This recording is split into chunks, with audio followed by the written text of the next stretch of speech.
Selanjutnya adalah inti dari acara sore hari ini, yaitu penyampaian materi oleh Ustazah Dian Istiana dengan tema Become a Great Generation, yang akan dipandu oleh moderator Bapak Dadang Nugroho, Abi dari Mbak Syanum dari kelas Al-Furqon. Waktu dan tempat kami persilahkan. Bismillahirrahmanirrahim. Assalamualaikum warahmatullahi wabarakatuh. Innal hamdalillah nahmaduhu wa nasta'inuhu wa na'udzu billahi min syururi anfusina wa min sayyiati a'malina may yahdihillahu fala mudilla lahu may yudlil fala hadiya lahu. Asyhadu an la ilaha illallah wahdahu la syarika lah wa asyhadu anna Muhammadan abduhu wa rasuluhu amma ba'd. Alhamdulillahirabbil alamin. Puja dan puji syukur kehadirat Allah Subhanahu wa taala, karena limpahan rahmat dan hidayahnya kita bisa berkumpul di majelis yang barokah ini dalam kaidahnya sharing ilmu. Tadi kalau sudah dibuka terkait testimoni yang luar biasa, bagaimana ada ananda yang speech delay begitu, tapi tidak ada delay dalam menghafal Al-Quran, dan alhamdulillah sampai hari ini bisa 8 juz. Harapannya bisa menjadi tuntas di 30 juz. Tadi juga disampaikan oleh Ustadz Abu Naim bagaimana korelasi kita di dunia ini, bahwa harta bukan tujuan, tapi juga ada hal yang prinsip, yaitu akhirat. Jadi harta ini sebagai modalitas kita menuju akhirat lebih mudah begitu. Tapi semuanya itu tidak berjalan mulus Bapak Ibu, karena ada syaitan yang akan syirik kepada kita, akan selalu mencoba untuk membelokkan jalan kita begitu. Banyak sekali fitnah yang saat ini ada, termasuk yang akan diulas oleh Ustazah Dian pada sore hari ini, yaitu salah satu fitnah yang saat ini ada. Sebelumnya saya coba untuk membacakan CV dari Ustazah Dian Istiana. Beliau adalah Kepala Markas Taba sekaligus owner yang sangat menggeluti dunia parenting sejak tahun 2018. Mempunyai komitmen yang luar biasa, yaitu mendidik anak menghafal Al-Quran.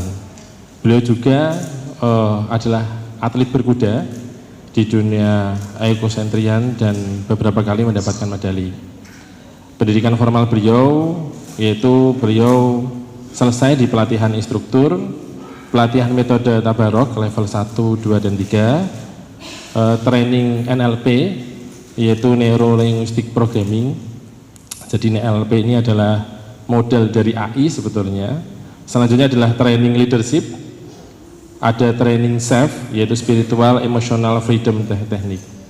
Aktivitas yang begitu padat beliau, beberapa kami sebutkan, yaitu owner dari Kepala Markas Taba Padi, Ketua Yayasan Wajah Mulia Abadi, atlet berkuda Jawa Tengah, aktif membina kelompok kajian, founder Parent School, dan terakhir adalah komisaris dari PT Wajah Karya Dunia. Beliau adalah istri dari Ustadz Abu Naim yang dikaruniai alhamdulillah dari ada 2 putra, 2 putri. 1 putra, 3 putri. Beliau punya moto hidup, sebaik-baik manusia adalah yang paling bermanfaat untuk orang lain. Nah, moto hidup ini sore hari ini akan menjadi sharing, yang mana judul dari sharing dari sore hari ini adalah Become a Great Generation. Ini dari temanya sudah kelihatan ya, sudah kelihatan ada menggunakan hal-hal yang sudah ikonik begitu di era-era yang saat ini ada, bahwa digitalisasi cukup luas menerpa diri kita sendiri. Kadang-kadang tidak anak-anak tapi orang tua pun juga ikut nimbrung ke sana. Ada era disruption, dan pada sore hari ini akan kita perdengarkan dari Ustazah Dian terkait bagaimana solusi untuk kita membuat generasi yang luar biasa. Waktu dan tempat kami persilahkan kepada Ustadzah Dian Istiana. Bismillahirrahmanirrahim. Assalamualaikum warahmatullahi wabarakatuh. Alhamdulillahirabbil alamin. Assalatu wassalamu ala Rasulillah wa ala alihi wa sahbihi ajmain. Asyhadu an la ilaha illallah wa asyhadu anna Muhammadan abduhu wa rasuluh. Rabbi shrah li sadri wa yassir li amri wahlul 'uqdatam min lisani yafqahu qawli, amma ba'd. Alhamdulillahirabbil alamin, segala puji mari senantiasa kita aturkan pada Allah Subhanahu wa taala. Atas berkat rahmatnya kita semua bisa berkumpul di majelis yang insya Allah penuh dengan keberkahan ini ya, dalam kondisi yang terbaik ya. Saya bilang terbaik kenapa? Insya Allah di sini sehat semua ya Bapak Ibu. Salawat dan salam semoga senantiasa tercurah limpahkan pada junjungan kita Nabi besar Muhammad Sallallahu Alaihi Wasallam, manusia paling berjasa, manusia paling mulia di muka bumi ini yang telah mengenalkan Islam itu sampai kepada kita. Mudah-mudahan kita senantiasa istiqomah menjadi umatnya. Amin Allahumma. Pertama-tama saya ucapkan terima kasih ya kepada yang pertama tadi Bapak Abu Naim ya selaku pembina, pembimbing Staba yang telah memberikan dukungan segalanya, dukungan moral dan non material ya. Kemudian kepada Ustadz dan Ustadzah atas dedikasinya ya, kerja kerasnya, kesabarannya dalam mendidik buah hati santri-santri di Staba. Kemudian kepada wali santri, Bapak Ibu yang Masya Allah semangat semua ya pada sore hari ini, pada tamu undangan yang tidak bisa saya sebutkan satu persatu, dan yang mobil khusus ya kepada para anak-anak kita yang luar biasa, para santri Staba yang senantiasa datang tak mengenal lelah ya. Ada Bapak Ibu mendengar anak-anak capek Bu, udah aku berhenti saja, atau keluhan-keluhan yang insya Allah itu mereka penuh dengan semangat. Maka dari itu kita bersyukur ya di sini dipertemukan oleh Allah ya. Mudah-mudahan kita bisa senantiasa bersinergi ya. Kami bersama para ustadz dan ustadzah dan panjenengan semua selaku wali santri ya. Ke depan kita membentuk generasi yang insya Allah menjadi generasi yang robani. Ini saya mau cek dulu ini. Audiens saya, ada yang generasi X ya, silakan 7 tangan. Generasi X itu kelahiran tahun 65 sampai tahun 80, itu generasi X. Boleh angkat tangannya, saya termasuk generasi X ya, alhamdulillah ada beberapa. Kemudian generasi milenial, ini mungkin lebih banyak ini generasi milenial, silakan angkat tangannya. Generasi milenial itu tahun 80 ya sampai tahun 81 sampai tahun 96. Ada generasi milenial? Saya cek dulu. Oh ya, ini terbanyak kayaknya. Ada yang Gen Z? Oh Gen Z, Masya Allah ya, ada beberapa ya Gen Z. Masya Allah. Ya ini kebanyakan generasi milenial ya ternyata ya. Biasanya antar generasi itu ada karakter yang berbeda-beda ya. Kalau Gen X seperti apa, Gen milenial dan Gen Z seperti apa itu masing-masing karena pengaruh oleh situasi atau kondisi zaman. Sebelum saya masuk ke materi, saya ingin ditampilkan Ustadzah, saya ingin mengangkat satu kasus ya. Sebelum kita masuk materi, barangkali Bapak Ibu ada yang pernah membaca berita ini. Seorang remaja usia 15 tahun ginjalnya sudah rusak dan harus cuci darah. Bapak Ibu kalau sudah cuci darah itu tandanya apa? Ya sudah nggak bisa dipakai gitu. Hanya ada solusinya kalau nggak transplantasi ya ginjalnya diambil karena sudah tidak berfungsi, sehingga dia seumur hidupnya tergantung kepada satu alat, yaitu alat cuci darah. Ini adalah potret ya, potret generasi kita saat ini ya. Walaupun ini tidak mencerminkan semuanya ya, Akan tetapi kita melihat di sekitar kita bahwa generasi kita sedang tidak baik-baik saja Bapak Ibu. Dan Masya Allah ya, kita dipertemukan di Staba ini, panjenengan adalah orang tua pilihan ya, yang bisa bersinergi dengan kami. Saya tidak ingin membahas ini kenapa, sebabnya, kemudian cuman yang saya acungi jempol ya, si anak ini dia berbagi sharing kenapa saya harus cuci darah. Pertama, dia suka minum minuman yang manis, yang berwarna ya. Kalau kita lihat anak-anak sekarang itu banyak atau sedikit yang suka minuman teh gitu, yang di botol-botol itu ya, soda ya. Jadi minuman itu sudah melalui proses pabrikasi gitu, dan tidak suka minum air putih. Ini tentu membuat ginjalnya bekerja sangat keras. Yang kedua, suka makan yang sangat gurih ya. Contohnya itu yang di kemasan itu ya, jajanan yang kemasan seperti ciki dan lain sebagainya ya. Dan sangat pedas. Nah ini. Kemudian yang ketiga itu suka begadang. Ya, tadi sempat disinggung ya, di sekitar kita kafe-kafe itu kalau buka itu ada yang 24 jam ya Bapak Ibu. Nah ini potret generasi kita. Tentu kita merasa sebagai orang tua cukup prihatin. Berarti tugas kita mudah atau berat? Tentu semakin kesini tantangannya semakin berat ya, karena itu tadi anak-anak kita dihadapkan pada situasi yang namanya kita memasuki namanya era disruption. Tadi ketika Bapak Abu Naim sambutan sudah memberikan sedikit gambaran bahwa perubahan yang sangat cepat itu yang disebut sebagai era disruption ya. Jadi era di mana suatu zaman itu sudah tidak bisa menggunakan cara-cara yang lama. Dia harus beralih dengan cara-cara yang baru ya, sehingga yang lama sudah tergantikan dengan cara-cara yang baru. Contohnya apa ini Bapak Ibu? Kalau zaman dulu kita ada, sekarang sudah nggak ada. Contohnya apa? Nah ini kalau Gen X ini masih menangi yang namanya mesin fax. Ya Bu Ina, tahu ya mesin fax. Ketika kita mau, kalau mungkin yang Gen Z nggak tahu fax itu apa ya? Faksimile ya kepanjangan.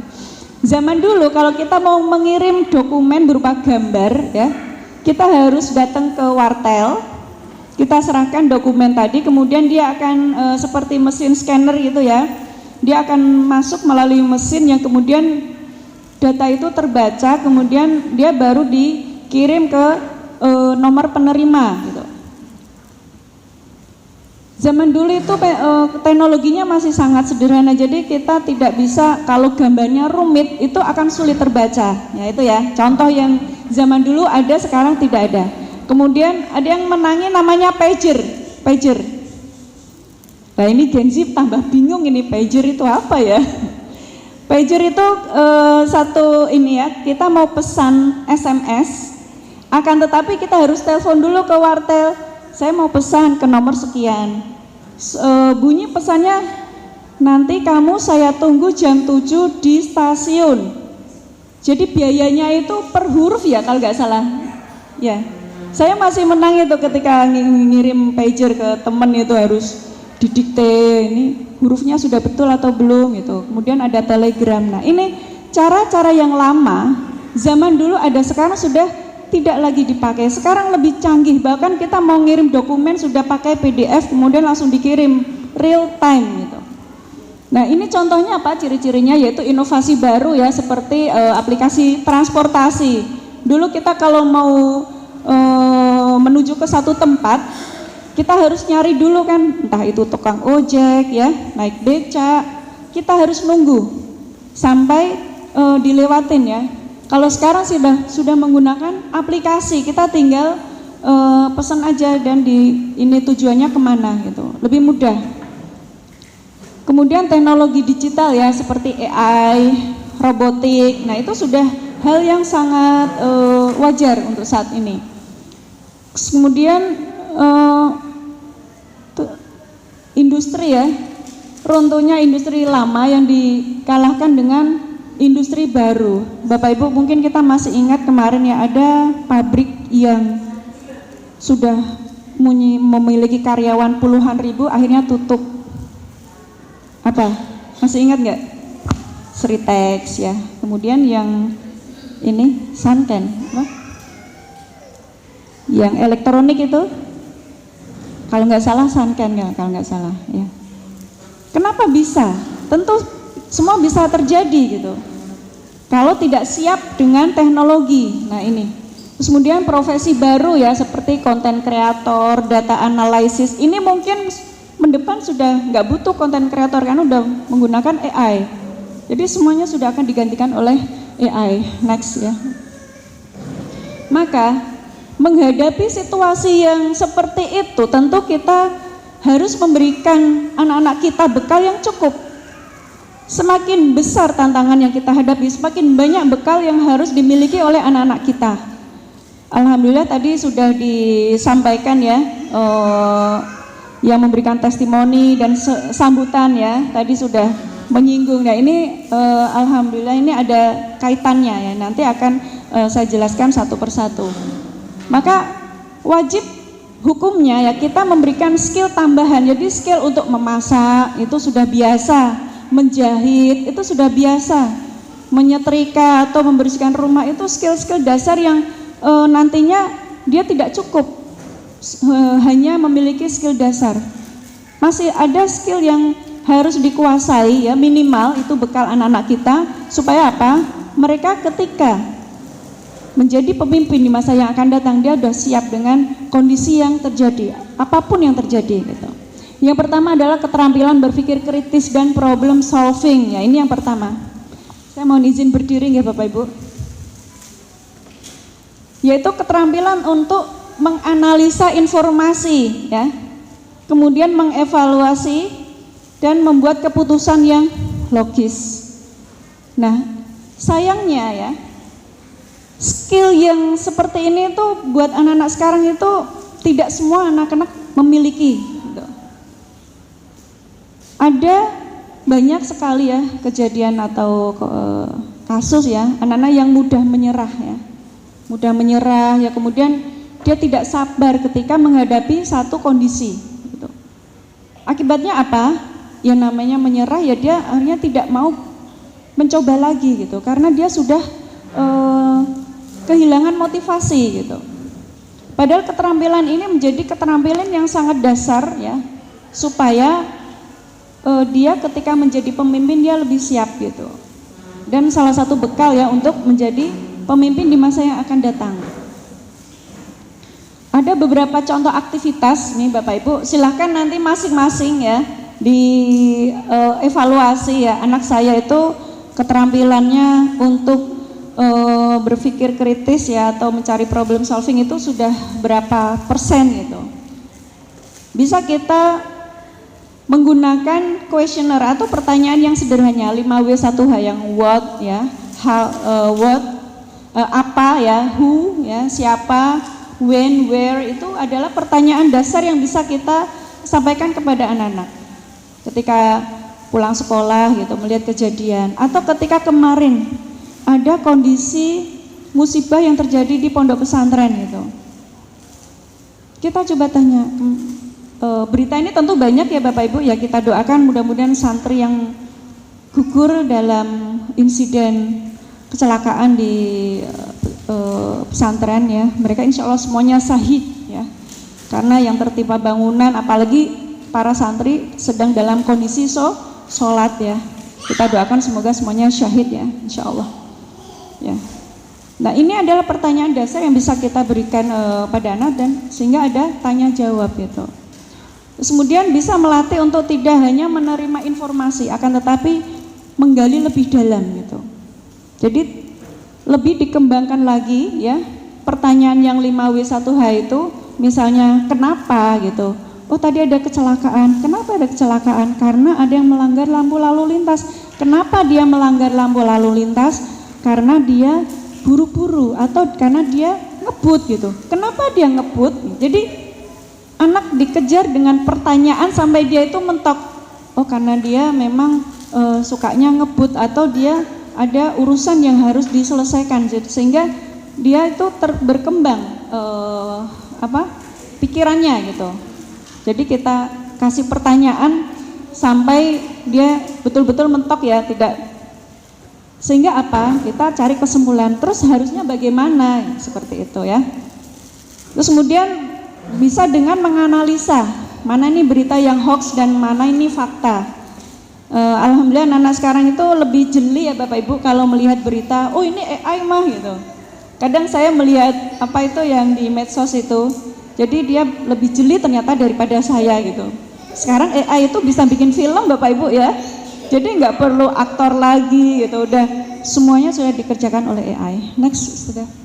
Nah ini baru keterampilan yang pertama. Yang kedua adalah kreativitas dan inovasi, yaitu mendorong anak-anak untuk berpikir out of the box. Out of the box itu artinya adalah berpikir yang tidak biasa ya. Jadi hal ini bisa diasah ya dengan seni ya. Anak-anak yang mungkin ada memiliki jiwa seni, suka menggambar nih. Nah itu bisa lebih diperdalam lagi. Mungkin kita panggilkan guru ya yang bisa mengarahkan dia ya, sehingga lebih terasah kemampuan menggambarnya. Atau anak-anak yang suka menulis ya, menulis dia walaupun itu cerita fiksi atau cerpen ya atau apapun itu, kita beri apresiasi ya, kita beri ruang sehingga anak-anak itu lebih semangat ya untuk menuangkan itu karyanya gitu.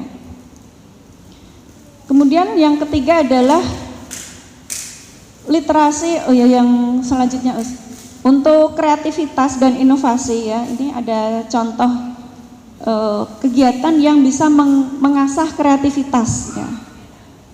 Yang pertama bisa buat challenge ya. Misalnya di rumah nih ada barang-barang yang sudah tidak terpakai ya.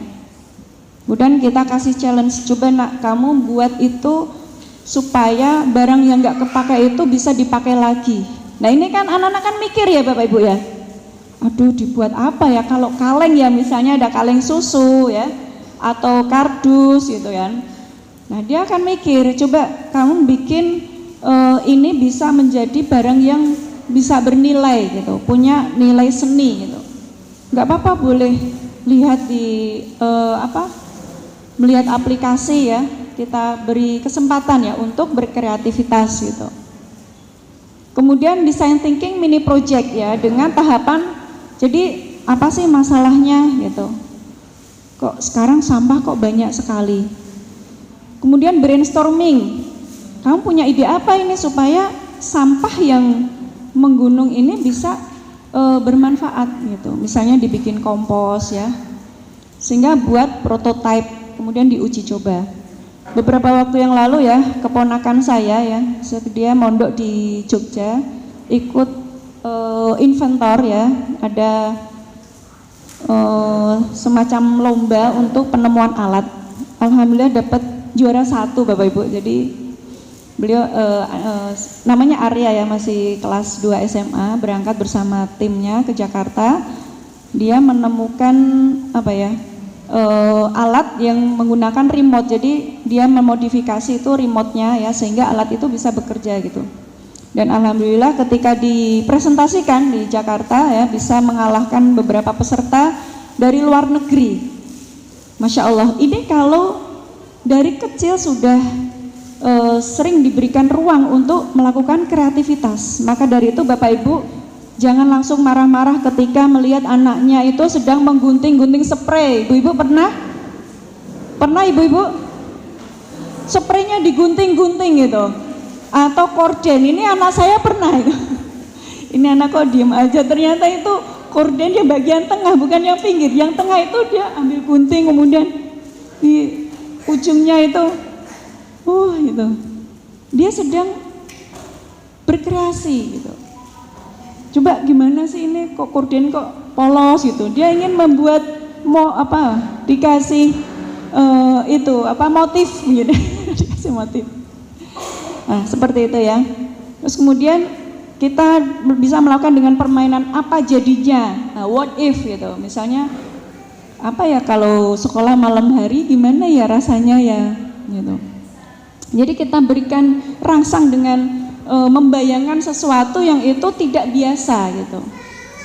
Nah ini kemudian ada 1 minute idea pitch ya, anak diminta menyampaikan ide unik dalam waktu 1 menit. Coba nak, kamu 1 menit silahkan kamu punya ide apa. Nah ini beberapa kegiatan-kegiatan yang bisa mengasah kreativitasnya. Nanti Bapak Ibu bisa sesuaikan dengan usia ya, yang tidak semua, oh ini kakaknya udah SMA, yang ini masih balita ya, tentu berbeda ya cara penanganannya ya. Itu kemudian yang kedua. Yang ketiga adalah literasi digital dan teknologi ya. Kalau ini insya Allah anak-anak sudah paham teknologi, udah melek ya, namanya digital itu mau masang wifi, mau ini nggak punya kuota, itu anak-anak sudah canggih ya. Bahkan kadang-kala itu ada dia bisa download aplikasi ya, walaupun HP sudah dikunci. Bapak Ibu ada yang pernah mengalami ya? Saking pinternya anaknya, HP sudah dikunci dan dikasih password, dia bisa buka password, kemudian dia bisa download aplikasi, entah itu game ya, atau saya punya ponakan itu umurnya belum SD ya, masih usia 4 tahun, dia tiba-tiba ada barang datang ke rumah gitu, ibunya bingung loh, ini siapa yang pesan gitu, ternyata itu yang pesan anaknya, baru umur 4 tahun dia ternyata pesen online gitu, dan itu bayarnya COD. Aduh ibunya pusing, ini gimana, ini siapa yang ngajarin, bahkan dia nggak pernah diajarin gitu, bisa pesen barang sendiri online ya dengan COD. Kalau COD kan mesti barangnya datang terus dibayar ya. Nah jadi ini anak-anak kalau masalah literasi digital ya, hanya tugas kita adalah mengarahkan ya, mana yang itu sifatnya itu mendidik ya, mana itu yang hanya sekedar hiburan ya. Tugas kita adalah mengarahkannya. Jadi mampu menggunakan dan memahami berbagai alat digital ya,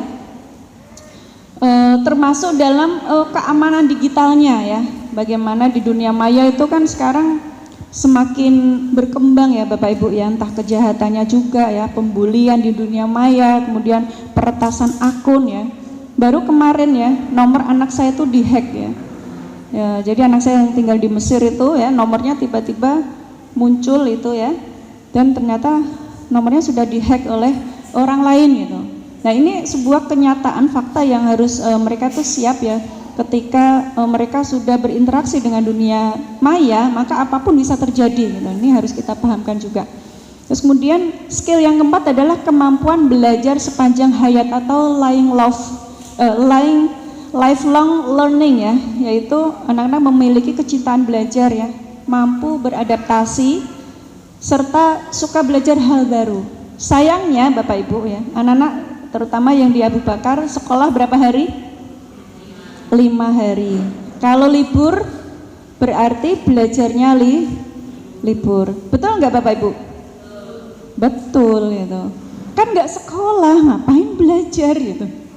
Ini mindset yang sangat umum ya, yang itu tugas kita untuk meluruskan gitu. Nah, walaupun kamu tidak belajar di sekolah ya, tetapi di rumah juga ada kesempatan untuk belajar. Jadi kita itu dimanapun bisa belajar gitu. Mau perjalanan keluar kota ya, di mobil kita bisa belajar. Yang hal-hal yang kita temukan di perjalanan itu bisa kita sambil belajar. Jadi anak-anak itu memiliki rasa suka untuk menambah wawasan ya, hal-hal yang baru, dan dia bisa belajar dari kesalahan, learning by doing ya. Kadangkala ketika anak melakukan kesalahan ya, termasuk saya kadangkala Bapak Ibu ya, ketika saya khilaf, anak melakukan kesalahan ya, kadang refleks ya, spontan itu kita menyalahkan. Nah ini yang jangan sampai ya, ini menjadi anak-anak akhirnya apa? Takut mencoba lagi. Saya pernah mengalami ketika anak melakukan kesalahan, kemudian langsung saya koreksi bahwa nak kamu salah gitu. Harusnya anak dipahamkan bahwa nak itu salah. Yang benar adalah begini. Ayo kamu harus semangat untuk mencoba lagi. Nah inilah yang nanti akan menjadikan anak-anak itu ya, dia akan senantiasa termotivasi untuk belajar. Next. Ada beberapa sebelumnya ya, Ini ada contoh aktivitas untuk mengasah kemampuan belajar sepanjang hayat ya. Yang pertama bisa kembangkan rasa ingin tahu ya. Biasakan bertanya mengapa, bagaimana, apa nak perasaanmu hari ini gitu. Sayangnya dengan adanya teknologi ya, ketika anak-anak sudah pegang HP, yang dilakukan apa Bapak Ibu? Pulang sekolah capek, pegang HP. Kira-kira kalau kita berkomunikasi, apakah masih nyambung? Kemungkinannya seperti apa? Kalau sudah sama, apalagi satu rumah nih ya, bapaknya, ibunya, anaknya, semua pegang HP. Insya Allah di sini enggak ya Bapak Ibu ya? Insya Allah di sini enggak. Itu keluarga di luar sana ya, keluarga di luar sana seperti itu. Jadi bapaknya, ibunya, anaknya. Jadi tidak ada komunikasi gitu. Padahal ya komunikasi ini penting ya untuk apa? Supaya kita saling komunikasi terjadi dua arah ya. Kita saling memahami lawan bicara kita. Kita bisa diskusi, kita bisa bertanya apa sih kegiatannya tadi di sekolah, asik apa enggak gitu. Nah ini bisa kita tanyakan ya, kembangan rasa ingin tahunya. Kemudian membangun kebiasaan membaca dan mencari informasi. Bapak Ibu, ketika kami menikah ya, kami belum punya apa-apa ya, maksudnya belum punya barang berharga, motor belum punya, mobil apalagi. Satu benda yang itu bagi kami berharga adalah kami cicil sampai bayarnya setiap bulan adalah buku ya. Jadi hal pertama, benda pertama yang kami beli dengan cara mencicil adalah buku ya. Jadi waktu itu ya, dan kami punya komitmen sebenarnya kami mampu beli TV ya, tapi kami berkomitmen untuk tidak memiliki TV dan menjadikan buku adalah sarana untuk belajar. Jadi alhamdulillah anak-anak kami itu memiliki minat baca yang tinggi ya. Dia memiliki karena di rumah ya kami menyediakan buku sebagai salah satu kegiatan yang favorit gitu. Ada satu kejadian yang cukup apa ya, bagi saya ini lucu gitu. Jadi ketika anak saya yang pertama itu baru usia berapa ya, belum SD ya, masih usia 4 atau 5 tahun, baru seneng-senengnya membaca. Kami masuk ke resto ya, resto ayam yang siap saji begitu. Nah waktu itu saya mengajak mama saya gitu. Biasanya kalau mbah-mbah itu kemana-mana bekalnya nasi gitu. Zaman dulu ini kemana-mana itu bawa nasi supaya cucunya nggak lapar gitu. Tahu mbahnya membawa nasi ditaruh di kotak gitu, Tupperware, kemudian disimpan di tas gitu. Dari jauh anak saya membaca itu, mbah, dilarang membawa makanan dan minuman dari luar gitu. Mbah kok bawa gitu, dia tuh teriak, mbahnya masih masuk pintu masuk, dia sudah di depan gitu. Ini satu kejadian yang menurut saya itu sangat apa ya, unik dan berkesan gitu. Jadi saking dia itu semangatnya membaca, semuanya dibaca gitu loh, di pinggir jalan atau ada tulisan apa dibaca. Nah ini bagi putra-putri panjenengan yang masih usia ya belajar membaca, ini perlu kita kembangkan minat bacanya ya, supaya membangun kreativitas gitu.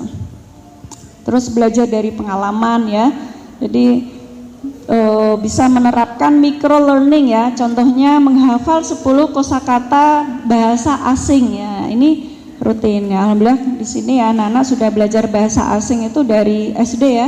Ada bahasa Inggris, bahasa Arab. Nah, ini kan menambah wawasan dalam berbahasa. Next. Terus kemudian skill yang kelima adalah kolaborasi dan kecerdasan sosial ya. Jadi anak-anak memiliki kemampuan bekerja sama dalam tim ya. Kemudian memahami perspektif orang lain yang berbeda. Nah, ini yang agaknya perlu kita bimbing ya Bapak Ibu, karena saat ini dengan adanya teknologi masing-masing punya HP ya. Kira-kira kalau di luar sana nih, di luar sana anak-anak lebih suka bermain dengan teman-teman atau menyendiri di kamar pegang HP. Kira-kira yang kita lihat di sekitar kita bagaimana Bapak Ibu? Anak-anak sekarang lebih suka bermain dengan teman-temannya atau dia bermain HP di kamar. Main HP. Ini fakta yang kita lihat di sekitar kita. Insya Allah bukan anak-anak kita, nggih. Insya Allah ini bukan anak-anak kita gitu. Faktanya sehingga kondisi ini bisa berakibat pada dia sulit untuk berkolaborasi. Dia lebih mementingkan dirinya sendiri. Gitu. Jadi ketika ada orang yang membutuhkan bantuan dan ini bisa menumbuhkan kepekaan sosial. Saya punya pengalaman Bapak Ibu ya. Ketika saya bersama dengan Bapak Ibu mertua ya, kami keluar dari mall ya. Keluar dari mall karena tempat parkirnya agak jauh. Jadi suami saya ngambil mobil, saya menemani Bapak Ibu di lobi menunggu mobilnya datang. Sebenarnya di depan mall itu ada kursi Bapak Ibu. Ada kursi disediakan bagi pengunjung yang menunggu gitu. Sayangnya kursinya penuh. Yang duduk siapa Bapak Ibu? Anak-anak muda.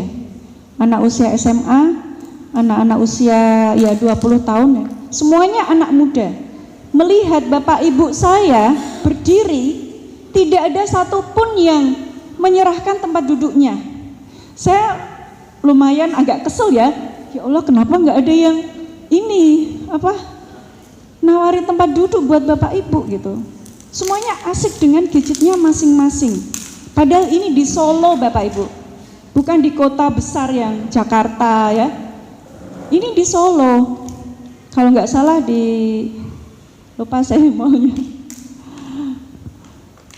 Ini suatu fakta yang tentu saya sedih ya sebagai bagian dari warga Indonesia ya. Anak-anak muda sekarang kepekaan sosialnya itu cukup rendah.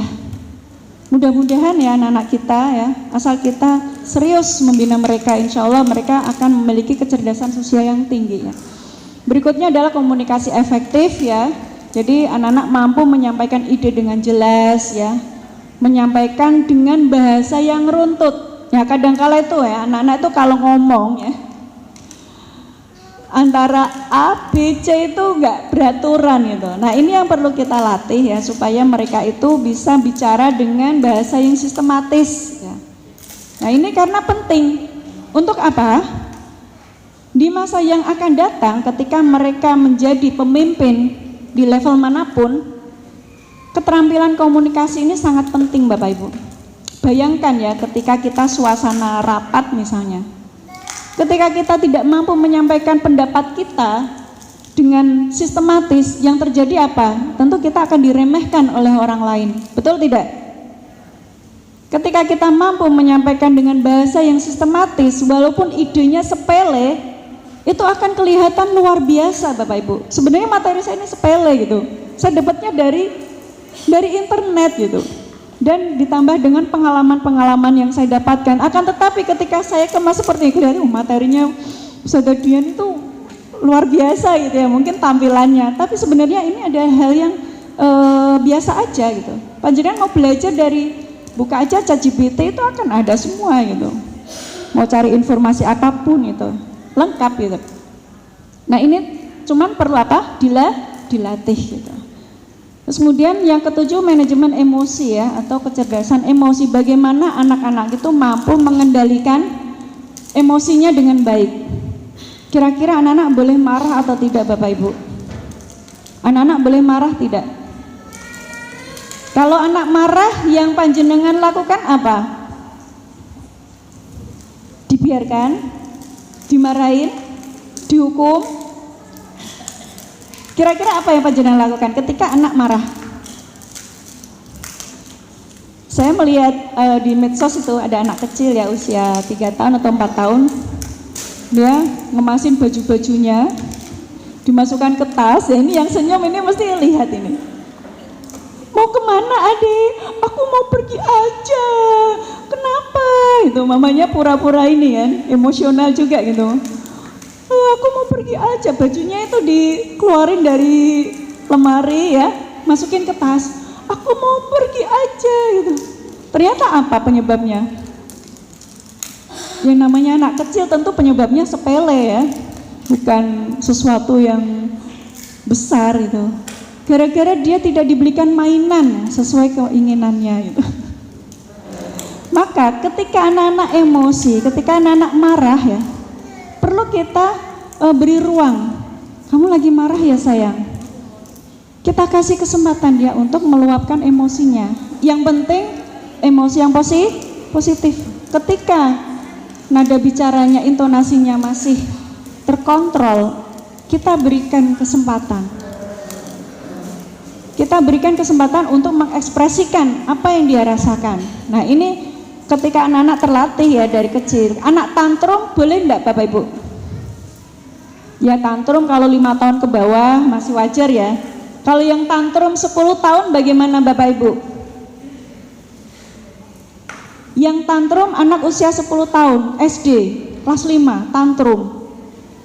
Itu berarti dia tidak diajarkan bagaimana mengelola emosinya dari kecil. Dan ini banyak sekali anak yang seperti itu. Dan akhirnya yang terjadi apa? Ketika dia marah, dia ingin meluapkan emosinya. Ya tantrum tidak harus dengan nangis gitu ya, bergulung-gulung, tidak. Akan tetapi dia melampiaskan dengan fisik ya. Entah itu memukul, membanting barang, dan lain sebagainya. Nah ini perlu dilatih kecerdasan emosinya. Next. Kita kembali lagi ke poin nomor berapa tadi ya. Ada contoh aktivitas untuk mengasah kemampuan kolaborasi. Yang namanya kolaborasi berarti ini butuh satu tim ya Bapak Ibu, karena ini adalah kerjasama. Bisa dengan permainan tower building game. Jadi anak-anak dikasih beberapa dibentuk kelompok ya, kemudian dikasih sarana ya, masing-masing dikasih kertas misalnya ya, kemudian dikasih tugas membuat menara setinggi mungkin ya, selasi, spidol dan lain sebagainya. Ini mengasah apa? Mengasah, kamu gimana caranya? Kamu punya ide apa ini? Kalau ini tinggi, nanti dia kekuatannya nggak akan bertahan lama gitu. Kita bisa membuat menara tidak terlalu tinggi tapi dia kuat. Kemudian nanti yang lainnya akan sharing ide gitu. Nah, ini contoh ya. Kemudian bisa role play ya. Role play itu bermain peran seolah-olah lagi sidang PBB nih. Kamu jadi Israel, kamu jadi Amerika, kamu jadi perwakilan dari Palestina gitu. Ayo kita pura-pura sidang PBB gitu, menyatakan bahwa Palestina merdeka. Allahu Akbar. Kok udah pada lemes nih. Ya, kemudian bisa escape room edukatif ya, kelompok diberi serangkaian teka-teki atau kode rahasia yang bisa diselesaikan jika mereka kerjasama. Nah ini ada permainan, contoh permainan-permainan yang itu bisa diterapkan bagi sekelompok anak-anak. Next. Next aja, waktunya udah sore. Kemudian yang ke-8 adalah skill entrepreneurship ya, kemampuan untuk melihat peluang dan membuat sesuatu yang berguna dan bernilai ekonomi ya. Mungkin Bapak Ibu punya putra-putri yang, Bu, mah aku pengen jualan gitu. Dia kebetulan punya hobi masak ya. Dia bikin puding, kemudian pas dibawa ke sekolah kok teman-temannya suka, aku besok bawain dong puding.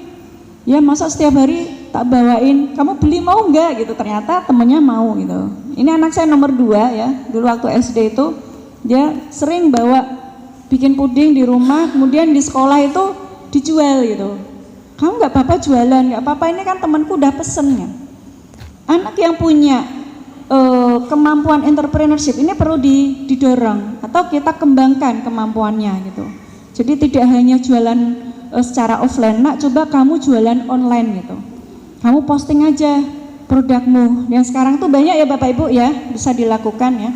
Terus kemudian skill adaptasi dan fleksibilitas ya. Jadi mampu menyesuaikan diri dengan perubahan yang ada secara cepat gitu. Jadi dalam hal teknologi khususnya ya, khususnya dalam hal teknologi itu anak-anak ketika ada teknologi baru apa, mereka mampu misalnya coding ya. Coding itu bahasa pemrograman ini sudah menjadi hal yang biasa bagi anak-anak ya, yang belum paham coding. Nah ini PR ini, harus belajar coding karena suatu saat nanti mereka akan belajar bahasa-bahasa pemrograman. Itu bukan hal yang aneh, tapi itu udah hal yang biasa gitu.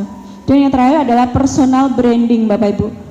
Ketika anak-anak memiliki percaya diri yang kuat, ya, dia memiliki percaya diri yang tinggi dan tidak mudah terpengaruh oleh lingkungan negatif. Saat ini yang kita lihat di sekitar lingkungan kita seperti apa, ya, banyak sekali kejadian-kejadian yang itu membuat kita itu sedih, ya. Anak yang memiliki personal branding yang kuat, dia tidak mudah terpengaruh. Walaupun temennya, maaf ya, ini ada yang melakukan maksiat, ya, mungkin yang awalnya merokok, ya akhirnya dia meningkat lagi pakai obat gitu. Anak saya cerita ya, yang tinggal di Jerman sekarang itu, dia cerita di satu kota, di satu wilayah, karena di sana itu menggunakan narkotika itu tidak dilarang. Jadi banyak orang-orang teler ya, karena dia pakai obat. Itu menjadi pemandangan yang biasa. Nauzubillahi min dzalik. Anak-anak kita saat ini masih ada di dekat kita. 5 tahun yang akan datang, 10 tahun yang akan datang, bisa jadi mereka akan berada jauh di luar jangkauan kita, ya. Kayak anak saya yang sekarang di Jerman, yang nomor 2 di Mesir gitu. Jauh sekali dengan kita. Akan tetapi adanya teknologi sekarang memudahkan, ya. Kami komunikasi insya Allah hampir setiap hari, ya, jadi video call itu atau FaceTime gitu. Jadi pas akhirnya di Cina, yang satu di Jerman, yang satu di Mesir. Kebetulan anak saya di Bogor juga ada jadwal telepon. Jadi kita biasa bertemu dengan berempat itu lewat HP gitu. Dan ini sudah hal yang biasa karena adanya teknologi itu memudahkan. Nanti bisa jadi putra-putri panjenengan juga akan mengalami hal yang sama, Bapak Ibu. Secara fisik mereka jauh, akan tetapi ya ketika personal brandingnya kuat, insya Allah mereka bisa memilih mana ini yang sahabat yang harus saya dekati, mana yang lingkungan yang harus saya hindari. Nah ini tadi sudah disampaikan sebelumnya ketika sambutan oleh Pak Naim ya, bahwa data teknologi terbarukan, saya menemukan data ini ya. Saat ini negara di dunia itu ada 2 negara superpower, yaitu Cina dan Amerika. Tadi sudah dibahas sedikit tentang China. Ternyata teknologi terbarukan saat ini yang semakin pesat itu 44 jenis teknologi itu 37-nya itu dari Cina. Bisa dilihat Bapak Ibu, yang warna biru ini adalah China, yang putih adalah Amerika. Dan Amerika hanya 7 ya. Beberapa teknologi yang terbarukan antara lain ya ada Advanced Materials and Manufacturing ya, ini biasanya di pabrik-pabrik itu ya. Yang sekarang alhamdulillah pabrik kami ya, kami sudah membangun pabrik keempat itu sudah menggunakan teknologi yang semuanya pakai mesin gitu.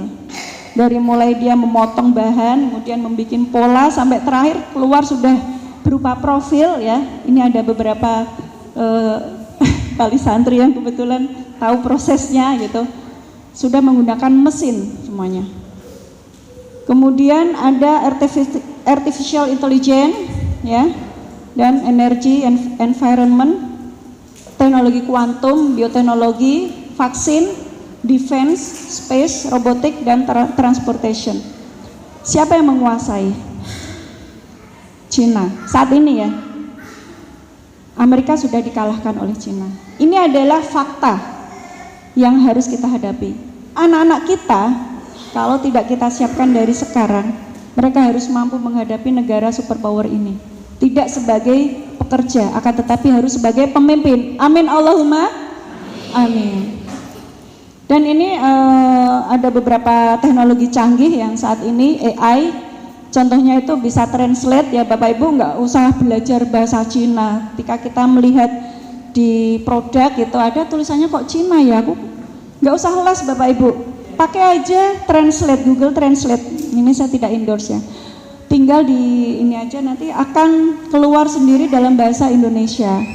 Kemudian robotika ya, di bidang industri, medis ya, jadi di bidang medis robotik itu dipakai ya, jadi nggak usah pakai dokter lagi, tapi semuanya sudah menggunakan robot.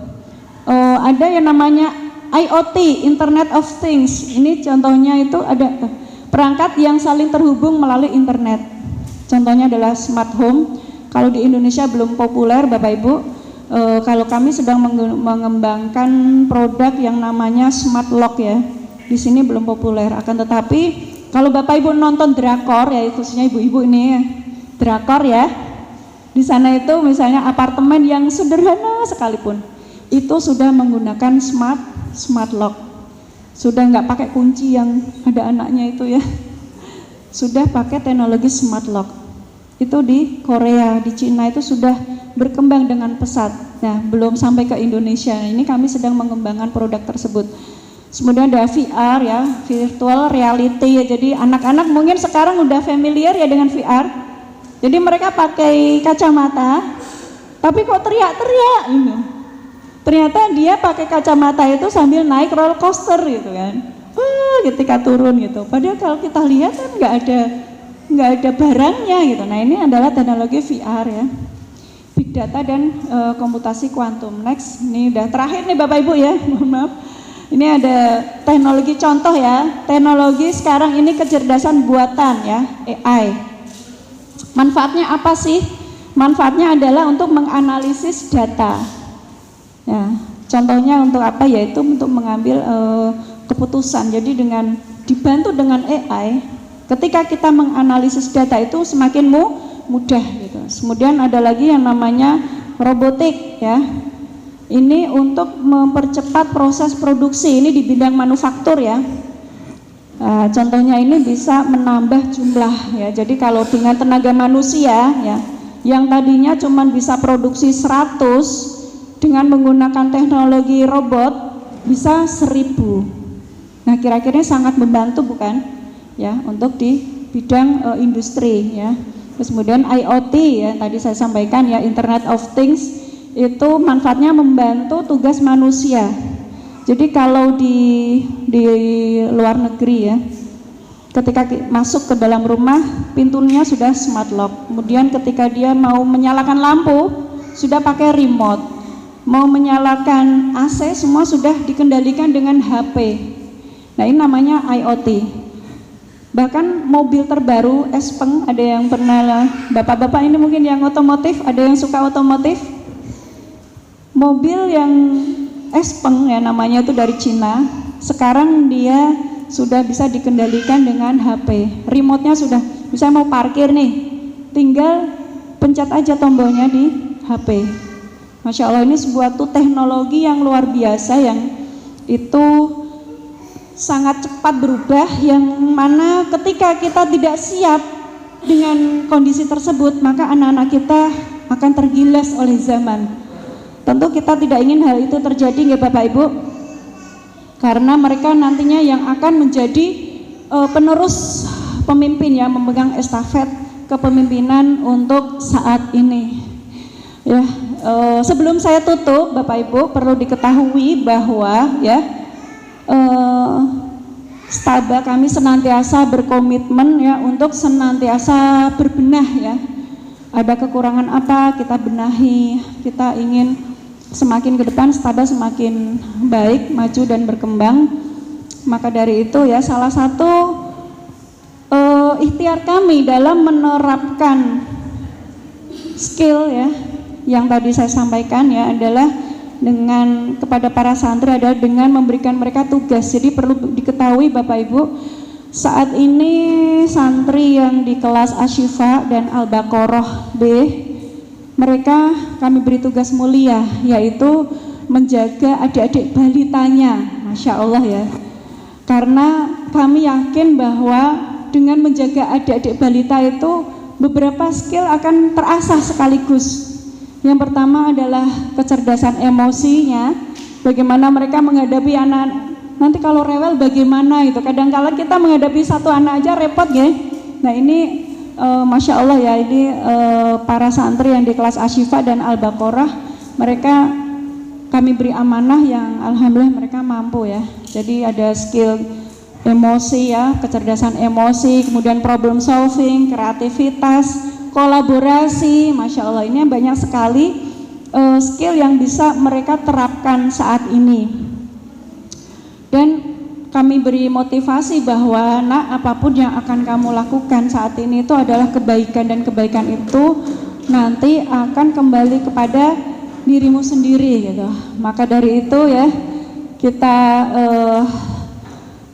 berikan apresiasi ya. Apalagi ini anak-anak ada yang puasa sunnah Bapak Ibu ya, yang di kelas 6 ada beberapa anak yang puasa sunnah. Masya Allah, kita berikan aplaus yang meriah buat anak-anak kita. Maka dari itu mohon izin Bapak Ibu ya, saya ingin mohon izin pada Bapak Ibu yang nama-namanya nanti saya sebut, saya ingin panjenengan memberikan apresiasi. Ada 3 ajaib yang perlu panjenengan sampaikan kepada Ananda. Yang pertama adalah, Masya Allah nak, kamu hebat ya, ayah atau mama bangga sama kamu, terima kasih ya nak, teruslah berbuat kebaikan, semoga Allah meridhoimu. Bapak Ibu bisa nggih? Nanti saya akan memanggil para santri yang namanya saya sebut, bapak atau ibunya yang hadir di sini bisa turun.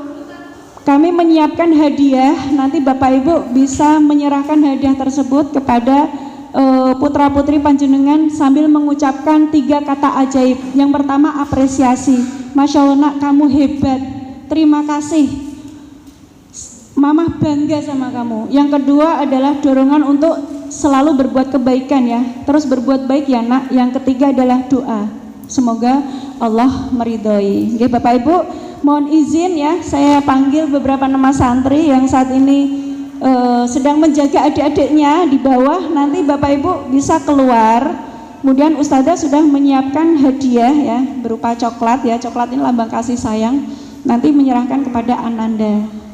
Baik, saya panggil ya satu persatu.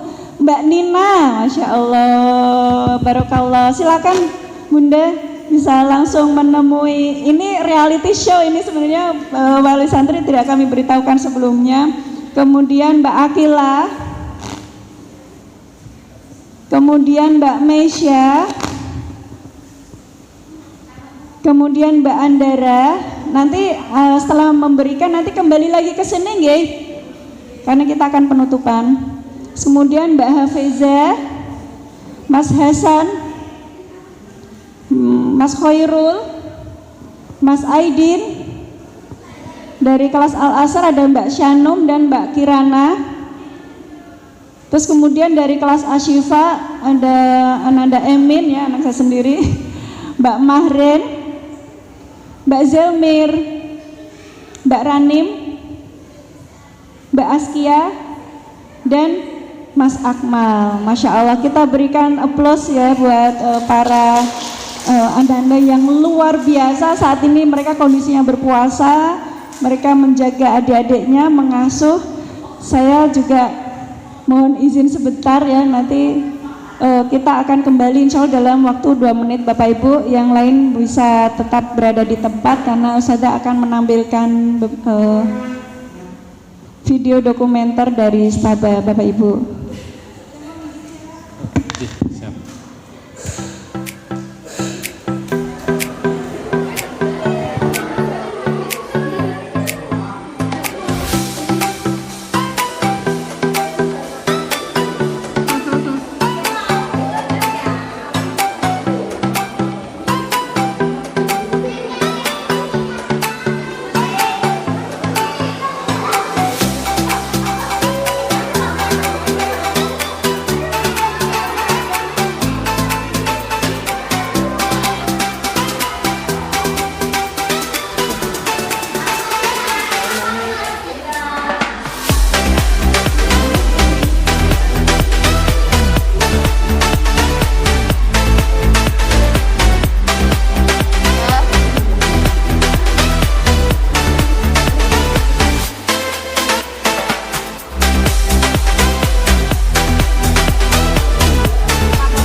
Saya lanjutkan, mohon maaf ini waktunya ternyata sampai maghrib ya, karena tadi molornya cukup panjang ya.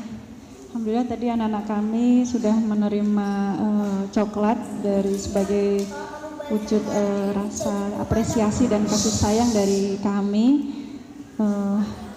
Dan ini materi Become a Great Generation ini adalah materi terakhir dari session pertama ya. Jadi saya membuat kurikulum untuk parent school.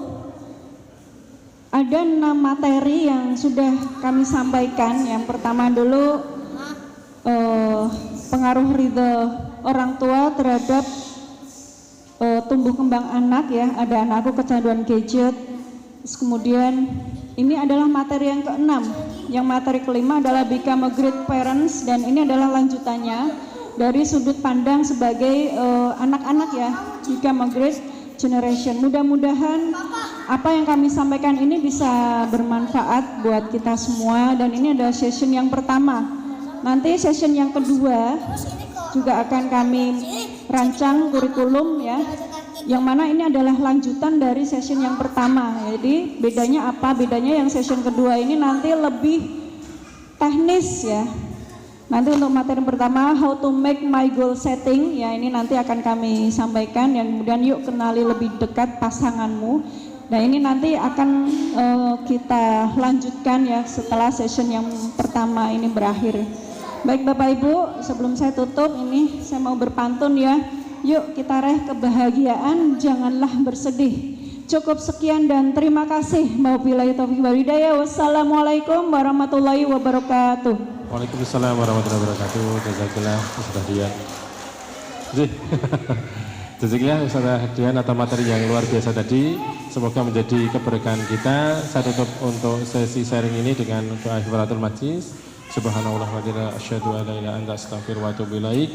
Wassalamualaikum warahmatullahi wabarakatuh. Waktu dan tempat kami aturkan kepada MC.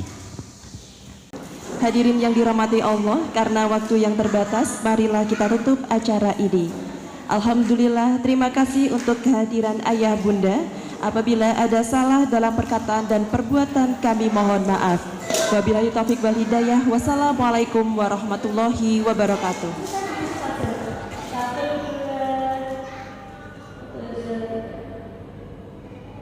Everyone.